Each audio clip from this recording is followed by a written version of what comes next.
Hello guys. हम question solve कर रहे हैं फंक्शंस के जो टीजीटी पीजीटी एग्ज़ाम्स में आ चुके हैं। तो उसी कंटिन्यूशन में एक क्वेश्चन ये है, ये 16 में आया था पीजीटी में, यूपी पीजीटी में।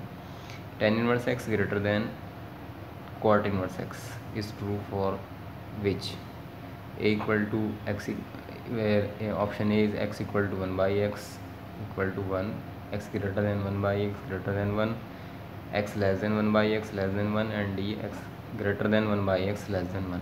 इनमें किसके लिए ट्रू है? ओके, सिंपल क्वेश्चन है भाई, आपको पता है। हम यहाँ सॉल्व कर लेते हैं इसको कि जो कॉट इनवर्स है उसको 1/tan इनवर्स की फॉर्म में लिख सकते हैं। तो ये हो जाएगा tan inverse x greater than 1/tan inverse x। Okay, so ये कितना हो गया? tan इनवर्स x का whole square greater than 1। Okay, तो ऑब्वियसली बात, जब ये स्क्वायर ग्रेटर देन 1 है तो ये सभी x के लिए ट्रू है जो ग्रेटर देन 1 है। Okay, so x greater than 1 के लिए ऑलवेज ट्रू है। ओके, सो ये भी ऑप्शन कहता है कि x greater than equal to greater than 1/x greater than 1। For all x greater than 1 के लिए ट्रू है। ओके गाइस, चलिए नेक्स्ट क्वेश्चन देखते हैं तब। ओके, क्वेश्चन है if F x equal to x minus 1/x plus 2 and y equal to F inverse x then dy by D x equal to what. ये 16 PGT में question आया था। तो बेसिकली यहाँ पर dy बाई डी एक्स की value पूछी है, लेकिन y जो है वो एफ इनवर्स x के बराबर है। तो हमें पहले इस फंक्शन का इन्वर्स फाइंड करना होगा। ओके, तो सबसे पहले जो एफ एक्स फंक्शन गिवन है हम इसका इन्वर्स फाइंड कर लेते हैं। तो कैसे करते हैं इन्वर्स फाइंड? मान लें कि ये y बराबर है y equal to x minus 1/x plus 2। Okay, which is equal to y times of x plus 2 equal to x minus 1 xy plus 2y equal to x minus 1। Okay, so यहाँ पर हम y वाले term के साथ लिख लेते हैं 2y plus 1 equal to x को माना जाएगा 1 minus y। So x equal to कितना आ गया? 2y plus 1/1 minus y। ये x की वैल्यू आ गई है। ठीक है, अगर x इक्वल टू ये है, ओके, यहाँ से वहाँ से हम देखें, हमने जो y है वो माना हुआ है x माइनस 1/x प्लस 2 के बराबर। ठीक है, इसका मतलब क्या हुआ? इसका मतलब क्या हुआ कि जो f इनवर्स x है, f इनवर्स x वो कितना हो जाएगा? 2x प्लस 1, मतलब y की जगह हम x पुट कर देंगे यहाँ पर, अपॉन 1 माइनस x। ये सिंपल हमारा f इनवर्स x हो गया है। f इनवर्स x फाइंड कर लिया है। अब कुछ नहीं करना है, जब f इनवर्स x तो y के बराबर है, मतलब इसका डेरिवेटिव फाइंड करना है। First derivative dy by D x, यही तो y है। Okay, so dy by D x find कर दें आप फर्स्ट डेरिवेटिव, और कुछ नहीं करना है इसके अंदर, आपको सिंपल डेरिवेटिव फाइंड करना है। तो इसमें वो रूल लगेगा, डिनोमिनेटर एंड नोमिनेटर वाला रूल लगाएंगे इसके अंदर। इसको हिंदी में कहते हैं हर एंड अंश। ठीक है, तो ये नीचे वाला होता है हर अंश का डिफरेंशिएशन कितना हो जाएगा? इसका डिफरेंशिएशन कितना हो जाएगा? 2x का हो जाएगा 1 और इसका 0, 1 का 0 हो जाएगा। ओके, माइनस 2x प्लस 1 मतलब अंश, और divide by D x denominator मतलब हर का। तो ये कितना हो जाएगा? -1 अपॉन डिनोमिनेटर का स्क्वायर 1 माइनस x का होल स्क्वायर। ओके गाइज, इसको सॉल्व कर लें बस। जो कुछ भी आएगा सॉल्व होने के बाद वही आपका आंसर हो जाएगा। सो ये कितना हो जाएगा? 2 minus 2x minus minus minus plus 2x plus 1, 2x से 2x कैंसिल, 1 माइनस x का whole square which is equal to 3/1 minus x का होल स्क्वायर। ये आपका आंसर है। सो यही पूछा था। इसमें 4 ऑप्शन गिवन थे, एक ऑप्शन इसमें ये था। ठीक है, तो divide by D x equal to आ गया 3/x माइनस 1 का होल स्क्वायर। ओके गाइज, तो ये इजी क्वेश्चन है, सिंपल, बस आपको इन्वर्स फाइंड करना था और फिर इसको डिफरेंशिएट कर देना था एक बार। चलिए तब नेक्स्ट क्वेश्चन देखते हैं। ओके, देखिए नेक्स्ट क्वेश्चन क्या है। If A equal to 4 to the power n minus 3n minus 1 where n belongs to natural number and b is the set of 9 times n minus 1 where n belongs to n, capital N means natural number, then which of the following is true? 4 option are given. ठीक है, तो simple देख लीजिए ये set क्या है, n की value को वेरीज कराइए। चलिए इसको सॉल्व करते हैं। इसको हम सॉल्व करते हैं तो अगर हम n बराबर, क्योंकि नेचुरल नंबर से बिलोंग कर रहा है, तो 1 2 3 4 ऐसे पुट करते चले जाएंगे। ठीक है, नेचुरल नंबर। तो हमारे पास जो सेट ए बनेगा वो क्या बनेगा, n बराबर 1 पुट करेंगे तो कितना बन जाएगा, 4 to the power 1 4 minus 3 into 1 3 minus 1 यानी कि 4 माइनस 4 0 पहला एलिमेंट। फिर n बराबर रखेंगे 2, n बराबर 2 रखेंगे तो ये कितना हो जाएगा 9। n बराबर फिर रखेंगे 3, n बराबर 3 रखेंगे तो ये बन जाएगा 54। ये ऐसे टर्म आते चले जाएंगे इसके अंदर। ठीक है, फिर ऐसे आप सेट बी बना लीजिए। सबसे पहले बी में रखिए n बराबर 1 तो n 1 माइनस 1 0, पहला टर्म 0 आ जाएगा। फिर रखिए n बराबर 2 तो 2 माइनस 1 1 मतलब 9 आ जाएगा। फिर रखिए आप 3 तो 18 आ जाएगा। फिर रखिए आप 4 तो 27 आ जाएगा। लाइक वाइज इस तरह से नंबर आते चले जाएंगे। ठीक है, तो ये देखना है इसमें कि चारों में से कौन सा सही है, मतलब कौन किसको कंटेन कर रहा है। ठीक है, तो अगर हम देखें ए को, ठीक है, तो इसमें जो 0 9 24 लाइक दैट, तो इसका मतलब ए जो है वो कंटेंट हो रहा है बी के अंदर। Okay, so A content in B मतलब ऑप्शन इसमें ए सही हो जाएगा। ओके, सो ये ऑप्शन ठीक है क्योंकि ए कंटेंट कर रहा है बी को। ठीक है, ओके, चलिए आई थिंक ये आपको समझ में आ गया होगा। अब हम नेक्स्ट क्वेश्चन की तरफ चलते हैं। ओके, ये क्वेश्चन ग्रुप थ्योरी से है basically. In the additive group of integers the order of every element except zero, zero के अलावा बाकी जितने भी एलिमेंट होते हैं उनका ऑर्डर क्या होता है, फाइनाइट इनफाइनाइट या फाइनाइट इनफाइनाइट दोनों हो सकते हैं या नन ऑफ दीज, कोई सा नहीं होगा इनमें से। ठीक है, तो बेसिकली जो एडिटिव ग्रुप होता है, ग्रुप ऑफ इंटीजर, हम उसको यहाँ z से डिनोट कर सकते हैं। ठीक है, इसके अंदर 0 plus minus 1 plus minus 2 plus minus 3 plus minus 4 like wise and so on, इस तरह के नंबर आ जाएंगे। ठीक है, हम यहाँ पर z की बात कर रहे हैं, zn की बात नहीं कर रहे हैं। ठीक है, हम यहाँ इनफाइनाइट ग्रुप की बात कर रहे हैं। तो इसमें एक ज़ीरो एक ऐसा एलिमेंट है जिसका ऑर्डर फाइनाइट है। ठीक है, 0 का ऑर्डर यहाँ पर 1 है। इसके अलावा जितने भी यहाँ पर एलिमेंट हैं 1 प्लस माइनस 1 प्लस माइनस 2, उन सब का ऑर्डर जो है वो इनफाइनाइट ऑर्डर है। हर एक एलिमेंट यहाँ पर इनफाइनाइट ऑर्डर का है सिवाय 0 को छोड़ करके। ठीक है, ऑर्डर से मतलब ये होता है कि अगर हम सिंपल यहाँ पर बता दूँ मैं आपको, ऑर्डर तो सिर्फ इतना, ऑर्डर से मतलब ये है जैसे आप 1 को लें, आप 1 को ऐड करते जाएँ 1 प्लस 1 प्लस 1 प्लस 1 प्लस जब तक कि आइडेंटिटी ना मिल जाए। मतलब फिर हम, क्योंकि यहाँ पर zn तो है नहीं, अगर n होता तो हम डिवाइड करते, फिर डिवाइड करने के बाद हमें आइडेंटिटी यहाँ पर एडिटिव आइडेंटिटी 0 है, 0 मिलती। तो इस वजह से उस कंडीशन में तो फाइनाइट ग्रुप होता, लेकिन यहाँ ग्रुप ही इनफाइनाइट है। तो आप इनको कितनी बार ऐड करते चले जाएँ, इन सब का ऑर्डर इनफाइनाइट होगा, इनफाइनाइट टाइम आपको ऐड करना पड़ेगा 0 के अलावा। ठीक है, तो जितना भी इसमें एलिमेंट हैं 0 को छोड़ करके सबका ऑर्डर जो है इनफाइनाइट होता है। Okay, so option B is correct. Okay, चलिए नेक्स्ट क्वेश्चन देखते हैं। तब ओके, देखिए नेक्स्ट क्वेश्चन में ये है कि इसने बेसिकली पीरियड पूछा है, किसी फंक्शन का पीरियड। फिर पीरियड से मतलब ये होता है कि वो कितने टाइम बाद वो ही रिपीट होने लगता है। ठीक है ना, कितना मल्टीप्लाई करें या उसमें क्या ऐड करें कि वो वही नंबर दोबारा से लौट कर आ जाए, उसको हम उस फंक्शन का पीरियड बोलते हैं। ये कह रहा है कि f(x) is a periodic function है और अल्फ़ा कोई पॉजिटिव रियल नंबर है, such that f(x) plus 2 alpha या plus f(x) equal to 0 for all x belongs to R, then the period of f(x) equal to what. 4 option यहाँ पर given है। Basically हमें f(x) का यहाँ period हमें यहाँ पर फाइंड करना है। ठीक है, सो चलिए सॉल्व करते हैं इसको हम। ये हो गया हमारे पास f(x) plus 2 alpha plus f(x) equal to 0, ये तो गिवन है। ठीक है, तो यहाँ से f(x) plus 2 alpha equal to हो जाएगा माइनस के f(x). ओके, अगर हम पुट कर लें x की जगह पे क्या, x प्लस 2 अल्फ़ा, ठीक है, इसमें कुछ नाम दे लें ए, इन ए में पुट कर देते हैं। ओके, तो कितना मिल जाएगा, एफ ऑफ एक्स में क्या पुट कर रहे हैं आप, x plus 2 alpha equal to minus F x plus 2 alpha. ऐसा क्यों किया मैंने 2 अल्फ़ा पुट, क्योंकि हमें यहाँ पता है कि जो एफ एक्स प्लस 2 अल्फ़ा है वो माइनस एफ एक्स के बराबर है।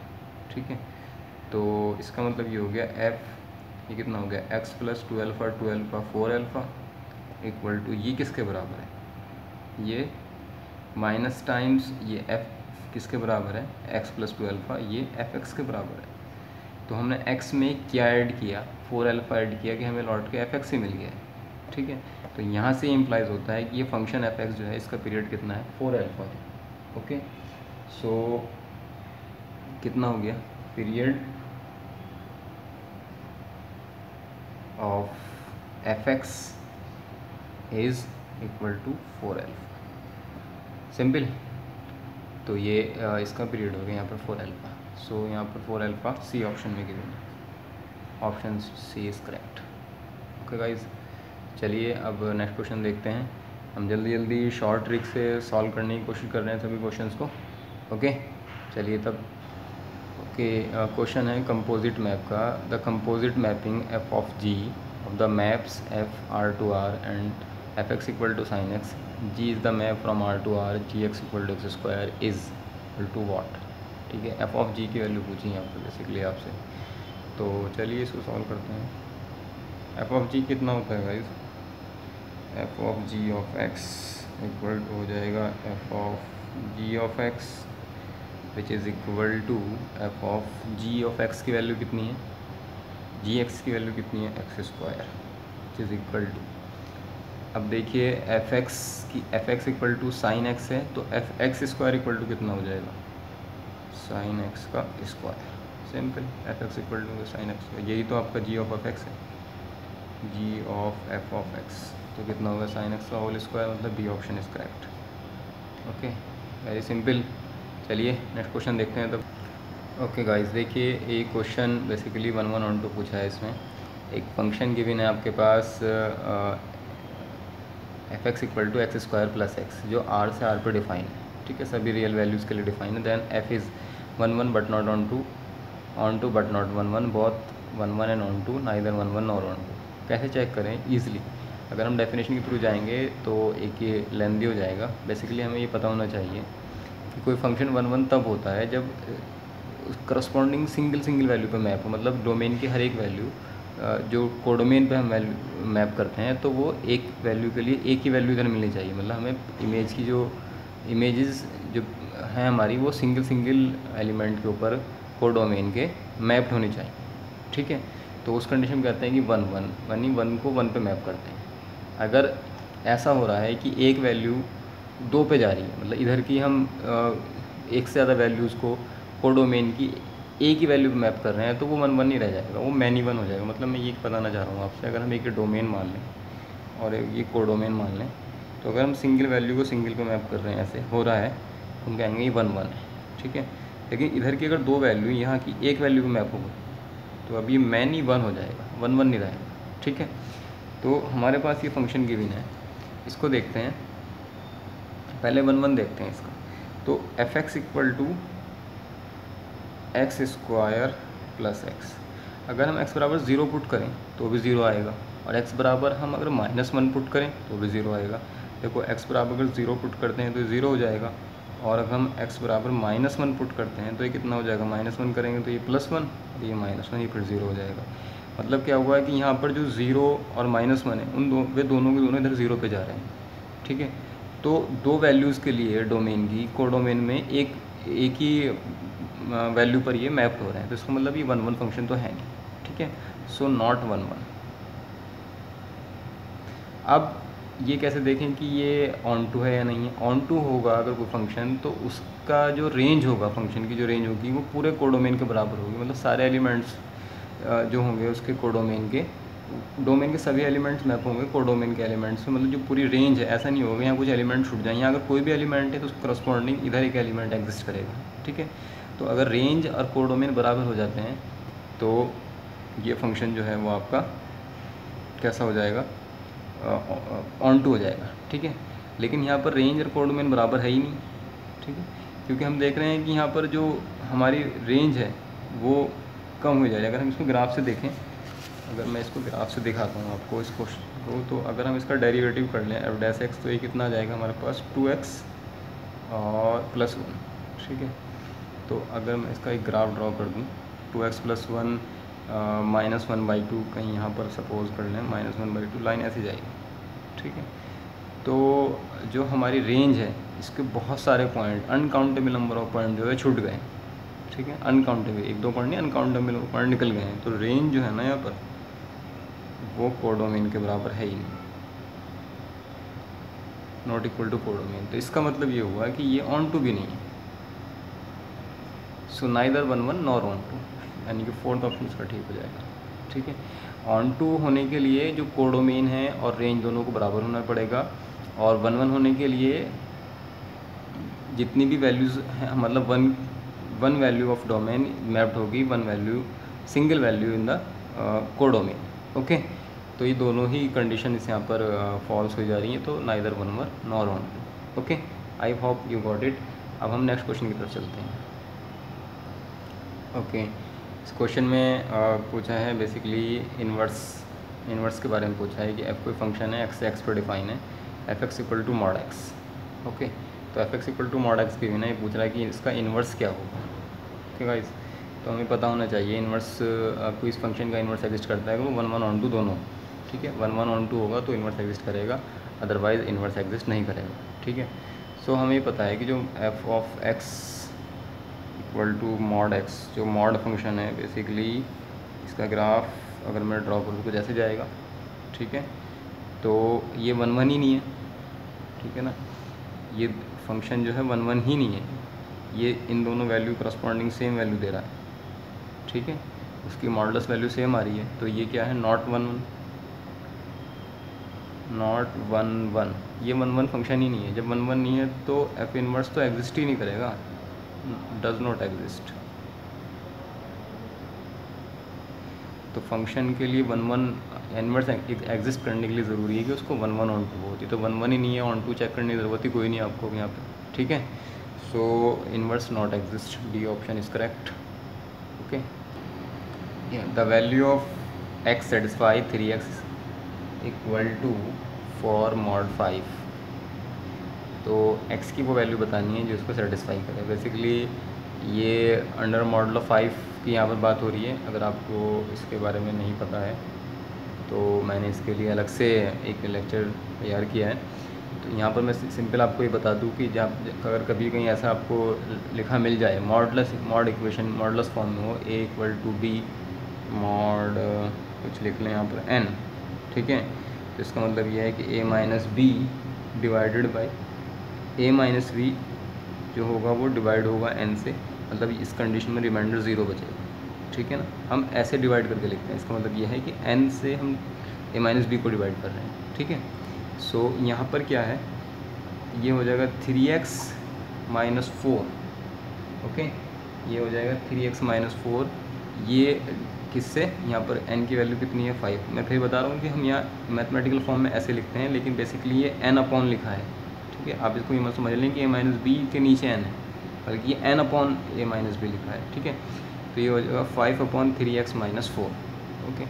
सो अगर हम ट्रायल के थ्रू देखें, मतलब ऑप्शन के थ्रू देखें, तो हम यहाँ पर हमें देखना होगा यहाँ x की क्या वैल्यू पुट करें कि रिमाइंडर 0 आ जाएगा, ठीक है।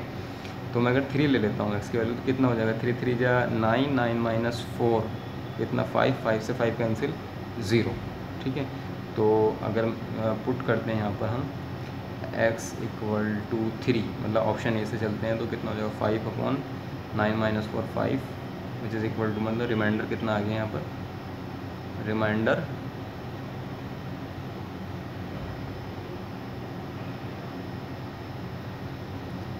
हो गया कितना 0। तो रिमाइंडर 0 किससे आ रहा है, x बराबर 3 रखने से रिमाइंडर 0 आ रहा है। तो मतलब x बराबर 3 इसको सेटिस्फाई कर रहा है। आप 1 पुट करके देखें तो कितना हो जाएगा, 3 माइनस 4 मतलब -1, रिमाइंडर 0 नहीं आएगा। 2 पुट करके देंगे 6 माइनस 4 5/2, रिमाइंडर 0 नहीं आएगा। 5 पुट कर देंगे 15 माइनस 4 कितना हो गया 11, फिर 5/11 रिमाइंडर 0 नहीं आएगा। तो x बराबर 3 is the only value which satisfy the given equation. Okay, so option is A is correct. Okay guys, चलिए अब नेक्स्ट क्वेश्चन देखते हैं।